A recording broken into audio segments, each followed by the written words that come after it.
Hello, কি অবস্থা সবার? আজকে কোনো বই রিভিউ করব না। আজকে একটা জাপানিজ থিওরি নিয়ে কথা বলবো। আমরা জানি জাপানিজ থিওরিগুলো খুবই বিখ্যাত লাইফস্টাইলের জন্য, আমাদের ইমপ্রুভমেন্টের জন্য। তো এরকম একটা জাপানিজ থিওরি আছে যেটার নাম হচ্ছে ওয়াবি সাবি। ওয়াবি সাবি বিষয়টা কেমন, সেটা হচ্ছে আমাদের মধ্যে যে ধরনের ইমপারফেকশনগুলো আছে সেগুলোকে অ্যাকসেপ্ট করার যে ক্ষমতা সেটাকে বলা হয় ওয়াবি সাবি। এবং এই বিষয়টাকে আমরা কিভাবে করতে পারি সেই ব্যাখ্যাটাই দেওয়া হয়েছে এই ওয়াবি সাবি থিওরিটাতে। ওয়াবি এবং সাবি দুটা ডিফারেন্ট শব্দ। এখানে ওয়াবি যে শব্দটা সেটা বলা হয়েছে যে রাস্টিক সিম্পলিসিটি। আপনি যেন আপনার রাস্টিক যে সিম্পলিসিটি আছে সেটাকে অ্যাকসেপ্ট করতে পারেন, অ্যাপ্রিসিয়েট করতে পারেন।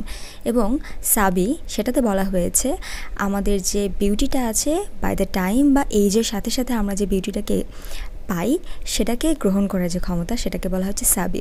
এই দুটো মিলেই আসছে ওয়াবি সাবি। এবং ওয়াবি সাবি বিষয়টা হচ্ছে আমাদের যত রকম ইমপারফেকশন আছে সেই সকল বিষয়কে সুন্দরভাবে অ্যাকসেপ্ট করতে পারার ক্ষমতা। এবং সময়ের সাথে সাথে বয়সের সাথে সাথে আমাদের যে একটা সাইকেল আসে, আমাদের চুল পেকে যায়, আমাদের রিঙ্কেলস আসে, আমাদের সক্ষমতা কমে যায় অনেকটা। এই পুরো বিষয়টাকে হতাশায় না নিয়ে আপনি যাতে অ্যাকসেপ্ট করতে পারেন সুন্দরভাবে, যাতে এই বয়সের যে একটা গ্রেসফুলনেস সেটাকে যাতে আপনি নিজের মধ্যে অ্যাডপ্ট করতে পারেন, এই বিষয়টাকেই বলা হয়েছে এই ওয়াবি সাবি থিওরিটাতে। এবং আমরা যদি জাপানের মানুষদের দিকে তাকাই তাহলে দেখব সেখানে 70 থেকে 90 বছরের মানুষরা বেশ এনার্জেটিক এবং তারা সব রকমের কাজ করতে পারছে, নিজেদের কাজ করতে পারছে, কারো উপর ডিপেন্ডেন্ট হচ্ছে না।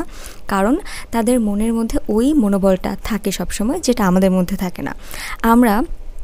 আমাদের চারপাশে আপনি যদি বয়স্ক মানুষের দিকে তাকান দেখবেন রিটায়ারমেন্টের পর আমাদের মধ্যে একটা কাজ করে যে আমার এখন সময় শেষ হয়ে যাচ্ছে, আমার এখন কোনো কাজ নেই, একটা হতাশা কাজ করে। কিন্তু যদি এই বিষয়টাকে আপনি অন্যভাবে দেখেন যে রিটায়ারমেন্টের পর এত বছর আপনি আপনার ফ্যামিলিতে একটা সময় দিতে হয়েছে, আপনার কাজে একটা সময় দিতে হয়েছে, এত রেসপন্সিবিলিটি ছিল, 25-26-এর পর থেকে আপনি যে রেসপন্সিবিলিটি নিয়েছেন এতগুলো বছর ধরে সেটাকে আপনি টেনে নিয়ে গেছেন।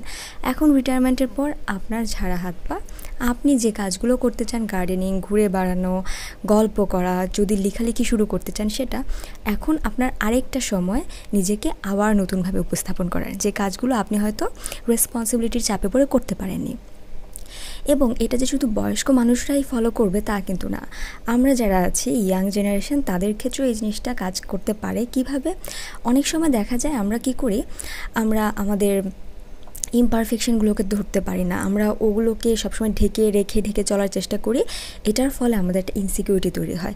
মানুষ হয়ে এসেছি, সব কিছু পারফেক্ট হবে না, আমাদের অ্যাটিটিউড, আমাদের ব্যবহার পারফেক্ট হবে না, আমাদের অ্যাপিয়ারেন্স পারফেক্ট হবে না, আমরা দেখতে সোসাইটির যে সো কল্ড পারফেকশন সেটার মধ্যে সব সময় পড়বো না। এবং যে সোসাইটিটা তৈরি করেছে সেই পুরো সোসাইটিও কিন্তু এটার মধ্যে পড়ছে না। সো সেটাকে মাথায় নিয়ে এতটা চিন্তা করার কোনোই মানে হয় না। এই যে ইমপারফেকশনকে আপনি গ্র্যাব করবেন, অ্যাকসেপ্ট করবেন এবং সেটার সৌন্দর্যটাকে নিজের মতো করে উপস্থাপন করবেন, এটাই মেন কথা হচ্ছে এই ওয়াবি সাবিতে। এবং কিভাবে এটাকে আপনি ফলো করতে পারেন, এটার জন্য আপনার কিছু কি বলে ওটাকে স্টেপ ফলো করতে হবে। সেই স্টেপগুলো হচ্ছে, সেখানে প্রথমে আপনাকে অ্যাকসেপ্ট করতে হবে আপনার যে ইমপারফেকশনগুলো আছে, যেগুলো মানুষ হয়তো আপনাকে উঠতে বসতে শোনাচ্ছে, আপনি নিজেও হয়তো ফিল করেছেন, সেগুলোকে অ্যাকসেপ্ট করতে হবে। 2 নাম্বার, আপনার যে ট্রানজিশনটা হচ্ছে সেটাকে এমব্রেস করতে হবে। সময়ের সাথে সাথে আপনি হয়তো 19-20 বছরে যে মানুষটা ছিলেন এখন 25-26 বছর বয়সে সেই মানুষটা আপনি নেই। সেটাকে আপনার এমব্রেস করতে হবে, সেটাকে আপনার উপভোগ করতে হবে। তারপর আপনার মধ্যে যে সিম্পলিসিটিটা আছে সেটাকে আপনার অ্যাপ্রিসিয়েট করতে হবে। আপনি নিজে যদি অ্যাপ্রিসিয়েট করতে না পারেন সেটাকে আপনি সুন্দরভাবে উপস্থাপন করতে পারবেন না। আর যদি সুন্দরভাবে উপস্থাপন করতে না পারেন তাহলে সামনের মানুষ আপনাকে কথা শোনাতেই পারে, এটাই হিউম্যান নেচার। সো আপনাকে আপনার জায়গাটাকে অ্যাপ্রিসিয়েট করতে হবে। এবং তারপর আপনার যে এইজটা হচ্ছে, যে বয়সটা আপনি পার করে আসছেন সেইটার যে বিউটিনেস সেটাকে আপনাকে খুঁজে বের করতে হবে। সেটা খুঁজে বের করার পর আপনাকে কানেক্ট হতে হবে নেচারের সাথে। আমরা নেচার থেকে এসেছি, নেচারের বাইরে আমরা যেতে পারবো না, যতই এআই আসুক যাই আসুক না কেন। সো নেচারের সাথে আপনাকে আপনার বয়স, আপনার সময়কে কানেক্ট করতে হবে।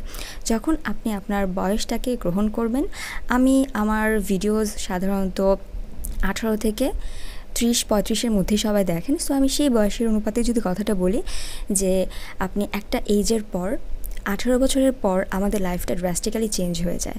30 পর্যন্ত একরকম থাকে, তারপর হয়তো আরেক রকম হয়, যেটা এক্সপিরিয়েন্স আমার নেই।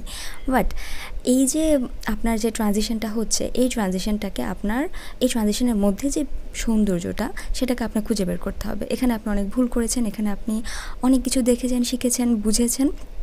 এটার যে সৌন্দর্য, সেটাকে আপনার গ্রহণ করতে হবে এবং তারপর নিজেকে কানেক্ট করতে হবে নেচারের সাথে। এই যে পুরো প্রক্রিয়া, এই ওয়াবি সাবির প্রক্রিয়াটা আপনাকে নিজেকে অ্যাকসেপ্ট করতে শেখাবে এবং অন্যের ইমপারফেকশন নিয়ে যদি আপনার মধ্যে নেগেটিভ চিন্তাভাবনা থাকে, জাজমেন্ট করার একটা বাজে প্রবণতা থাকে, সেটা থেকে নিজেকে বের করতে হেল্প করবে এই ওয়াবি সাবি থিওরিটা। সো এই থিওরিটা আমার মনে হয় যে একটু বুঝদার হওয়ার পর থেকে প্রত্যেকটা মানুষের জন্য খুবই খুবই কার্যকর। আজকের ভিডিওটা আমি এখানেই শেষ করছি। দেখা হচ্ছে পরের কোনো ভিডিওতে। ভালো থাকবেন, ধন্যবাদ।